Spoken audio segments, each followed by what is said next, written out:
Rental broker fees are unequivocally legal in New York City and New York State. There is no law which prohibits a real estate agent in the city from collecting a commission from a landlord or a prospective tenant. The topic of rental broker commissions was the subject of much confusion and controversy in 2020. We'll tell you why in this video.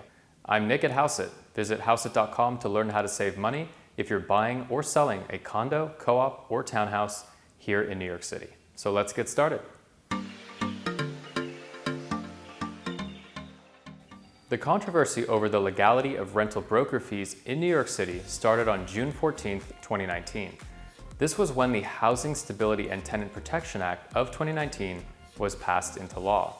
This sweeping set of regulations included a limitation on security deposits, caps on rental application fees, and other tenant-friendly changes to market rate, rent-stabilized, and rent-controlled apartments.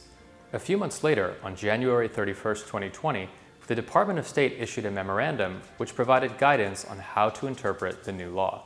To everyone's surprise, this memo included language which effectively banned traditional rental broker fees by prohibiting landlords' agents from collecting commissions from tenants. While it was generally understood that the new law imposed limits on other types of fees, like application fees, broker commissions specifically weren't being targeted by lawmakers at the time. Therefore, it appeared that the Department of State may have overstepped in its interpretation of the new law. In response, the Real Estate Board of New York, along with several prominent brokerage firms, promptly filed a lawsuit on February 10, 2020. The judge issued a temporary restraining order which barred the Department of State from enforcing its interpretation of the new law. In other words, rental broker commissions remained legal pending the resolution of the litigation.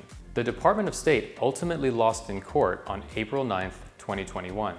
In her court order, Albany Supreme Court Judge Susan Kushner concluded that the guidance was issued in error of law and represents an unlawful intrusion upon the power of the legislator and constitutes an abuse of discretion. As a result, the Department of State was forced to issue revised guidance on May 25, 2021, which made it abundantly clear that it is legal for a landlord's agent to collect a broker fee from a prospective tenant. Here's the exact language from the revised guidance released by the Department of State. Can a landlord's agent collect a broker fee from the prospective tenant? The acts do not, in and of themselves, prohibit a landlord's agent from collecting a broker fee from a prospective tenant, nor do they authorize the department to commence a disciplinary proceeding against a landlord's agent for doing so. So we hope this makes it abundantly clear that rental broker fees are completely legal in New York City as of this filming. However, if you're currently searching for a rental in New York City, you might have noticed that an increasing number of listings are being marketed as no fee.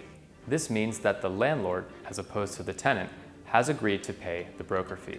We think the trend towards no-fee rentals, with landlords paying broker fees, will continue in New York City over the coming years. Keep in mind that it's always possible that New York lawmakers could introduce new legislation which explicitly bans brokers from collecting rental broker commissions from tenants. We hope you enjoyed this video, and if you did, please like, subscribe, and leave us a comment. We'd greatly appreciate it. I'm Nick at Houseit, and we'll see you on the next video.